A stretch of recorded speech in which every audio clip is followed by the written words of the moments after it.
మరో breaking news చూస్తున్నాం. తెలంగాణలో మద్యం బ్రాండ్లకు సంబంధించి వివాదం రాజుకున్న వేళ మంత్రి జూపల్లి కృష్ణారావు క్లారిఫికేషన్ ఇచ్చే ప్రయత్నం చేశారు. నిబంధనల ప్రకారమే డిస్టిలర్స్ కంపెనీ తమ ఉత్పత్తులను తెలంగాణ బెవరేజ్ కార్పొరేషన్ కు సరఫరా చేసేందుకు అనుమతించిందని ఎక్సైజ్ శాఖ మంత్రి జూపల్లి కృష్ణారావు స్పష్టం చేశారు.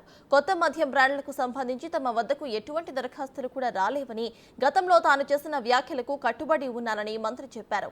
ఆ ఫైల్ తన వద్దకు రాలేదని, ఇప్పుడున్న ప్రొసీజర్ ప్రకారమే నిర్ణయాలు తీసుకునే అధికారం బెవరేజ్ కార్పొరేషన్ కు ఉందని అన్నారు. దాని ప్రకారమే సోమ్ డిస్టిలరీస్ అనుమతి ఇచ్చామని అన్నారు. అయితే బెవరేజ్ కార్పొరేషన్ రోజువారీ కార్యకలాపాలు తమ దృష్టికి రావని, వాస్తవాలను తెలుసుకోకుండానే కొన్ని పత్రికలు అసత్య వార్తలను ప్రచురితం చేస్తున్నాయని మంత్రి అన్నారు.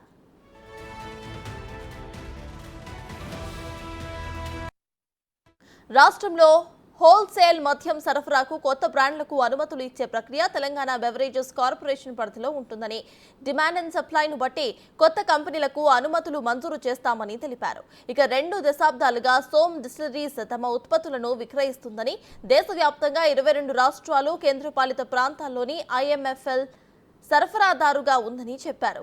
గతంలో కూడా బెవరేజ్ కార్పొరేషన్ లిమిటెడ్ కొత్తగా మద్యం కంపెనీలకు ఇలానే అనుమతులు ఇచ్చిందని, ఆ ప్రొసీజర్ ప్రకారమే తాము అప్రూవల్స్ ఇచ్చామని వెల్లడించారు.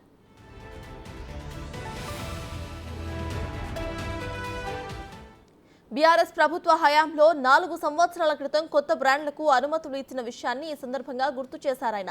2020-2021లో 50 లిక్కర్ బ్రాండ్లు, 5 బియర్ బ్రాండ్ కంపెనీలకు, 2021-22లో 75 లిక్కర్ బ్రాండ్లు, 8 బియర్ బ్రాండ్ కంపెనీస్కు, ఇక 2022 నుండి 23లో 122 లిక్కర్ బ్రాండ్స్, 11 బియర్ బ్రాండ్ల కంపెనీలకు, 2023 నుండి 24లో 41 లిక్కర్ బ్రాండ్లు, 9 బియర్ బ్రాండ్ల కంపెనీలకు అనుమతులు ఇచ్చిందని అన్నారు.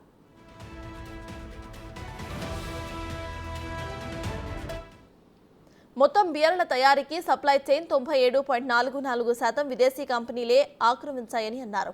మన దేశానికి చెందిన సోమ్ డిస్టిలరీస్కి మద్యం సరఫరాకు అనుమతులు ఇవ్వడాన్ని ఎందుకు రాజకీయం చేస్తున్నారని ప్రశ్నించారు.